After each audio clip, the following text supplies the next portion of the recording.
இப்ப இருக்கிற நிறைய பசங்களுக்கு பைக்ன்றது ஒரு மிகப்பெரிய ட்ரீமாவே இருக்கு. வேலைக்கே போயிருக்க மாட்டான், அந்த பைக் வாங்குறதுக்காக வேலைக்கு போயிருப்பான். அந்த பைக்குக்கு இஎம்ஐ கட்டணும்னு வேலைக்கு போயிருப்பான். அந்த பைக்கை நல்லா பாத்துக்கணும், சர்வீஸ் பண்றதுக்காகவே வேலைக்கு போயிருப்பான். ஒரு பைக் டோட்டலா பசங்களோட லைஃபே அப்படியே மாத்திருது. அவன் அந்த பைக்கை வாங்கி ஸ்டார்ட் பண்ணி அதுல ஜம்முன்னு உட்காந்து அந்த ரோட்ல போகும்போது அவனுக்கு பழசெல்லாம் ஞாபகம் வரும். ஃப்ரெண்டு கிட்ட வண்டி கேட்டிருப்பான், அவன் தர முடியாத சூழ்நிலை இருந்திருக்கும். அவன் வெளியே போகணும்னு இருந்திருப்பான், தர முடியாதுன்னு சொல்லியிருப்பான். இவன் நடந்தும் போயிருப்பான். அதே ரோட்ல நடந்து போகும்போது அவன்கிட்டயாவது லிஃப்ட் கேட்டிருப்பான். இவனை வந்துட்டு மதிக்காம கண்டுக்காம போயிருப்பான். எல்லாமே நடந்திருக்கும்.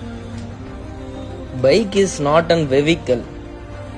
Bike is most of the boys emotion. அவ்வளவுதான். ஒரு பைக் இருந்தா போதும், வாழ்க்கை அப்படியே பீஸ்ஃபுல்லா இருக்கும். ஒரு பைக்